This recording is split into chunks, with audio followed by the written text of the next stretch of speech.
barattoota afaan Ingiliffaa, afaan Oromoo, afaan Amaariffaa onlaayiniidhaan barachuuf feetan hunduma keessaniif zuumiidhaan akkasumas telegiraama, iimoo fi googil miitingiidhaan qophii keenya xumurree isin eegaa jirra.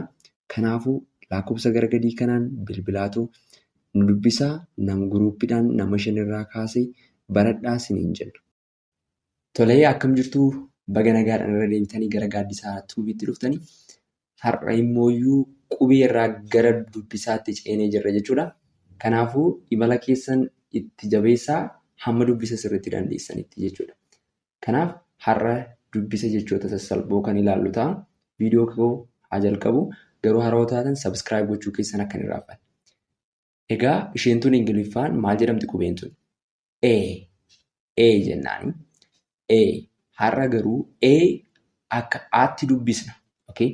Dubbisa keessatti jechuudha. Akka afaan Oromoodhaan maal jenna? A jenna miti. Aabaa jechaatti fufna waan ta'eef akka aatti dubbisna. Dubbisoota jechoota kanneen keessatti jechuudha. Tokkoon tokkoon kan ilaallu ta'a. Akka aatiitti.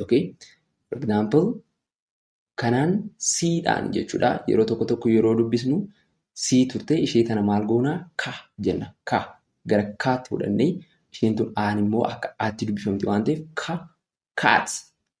kaat maal jechuudha? Adurree jechuudha. Kaat. Aan bakka eentuni akka aatti dubbifamti guutumaan guutuutti as keessatti. Ittaansee baa jenna. Baa fi kana maal gabaabsinee jenna miti afaan Oromoodhaan yoo ba. So bag. Boorsaa jechuudha. Ittaansee again bat. Shimbira halkanii jechuudha. Shimbira halkanii sana maal jennaani? Bat jennaani jechuudha. Ittaansee kaab. Asitti isinitti himeen ture miti. Si jennu ka jenna jechuudha. Sana booddee kaab. Gabbiinaa konkolaataa jechuudha. Isa sanaan kaab jenna jechuudha. Ittaansee ishee tana maal jennaani? Iddoo tana jechuudha. Maal jenna? Ma. Sana booddee itti fufna. Maad. Maal jechuudha? Maraattuu. Maraattuu jechuudha. Maad. Itti fufna. Ishee tana ammasitti maa jennaani? Sana booddee itti maap. Waan kaartaa jechuudha. Achiin ishee kana maal jennaan? Kaan danda'uu jechuudha. Ishee tana ammas kaa jenna. Kaap koofiyyaa jechuudha. Ammas immoo itti fuftu ishee tana. Paad.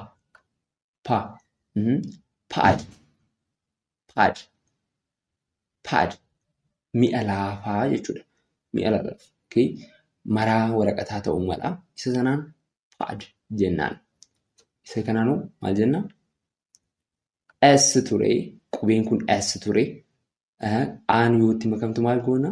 A waliin saa jenna. Akkuma afaan Oromoo sana. Sana booddee saad gadda jechuudha. Amma immoo qubee dubbachiistuu or vowel letter waliin ilaallaa jechuudha.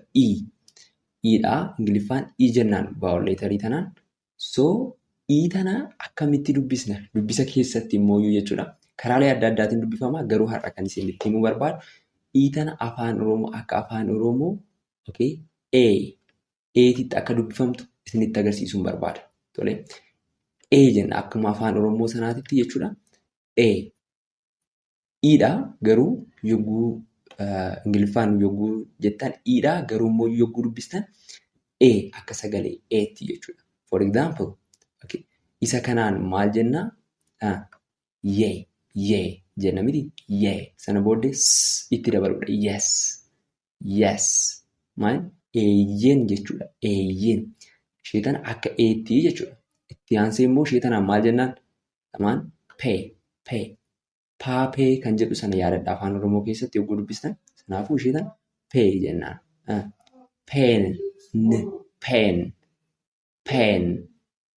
Peen qalama jechuudha. Achiin ishee tanas maal gootu? Set jennaan ishee tana set tuuta jechuudha. Tuuta wantoota walitti qabamu wantootaa jechuudha. Itti aansee ishee tanaan immoo ten kudhan jechuudha. Okay. Achiin ishee tanas ammas beg maal jechuudha? Kadhachuu jechuudha. Kadhachuu beg kadhachuu. Itti aansee ammas ishee tanaan maal jenna? Irraanfatina. Okay.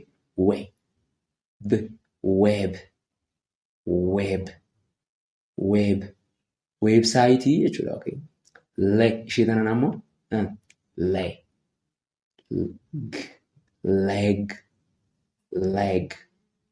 leg luka jechuudha. Itti fufnee achiin net saaphana jechuudha. Saaphana. Okay. Achiin ishee tanaan maal jennaan? Get.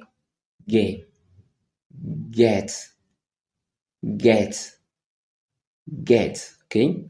Ishee tanaan maal jennaan? Afaan Oromoodhaan lay jenna.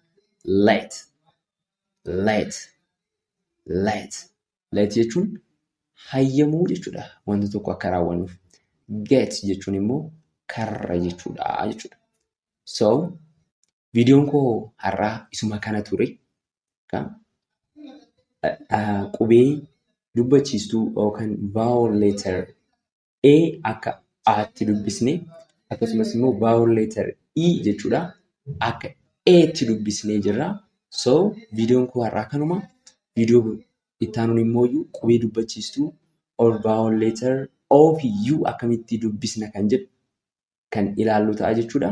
Amma viidiyoo itti aanuun wal agarrutti nagaan ta'a. Haroo yoo taatan subscribe, viidiyoo jaalattan like gochuu keessan akka hin irraanfanne.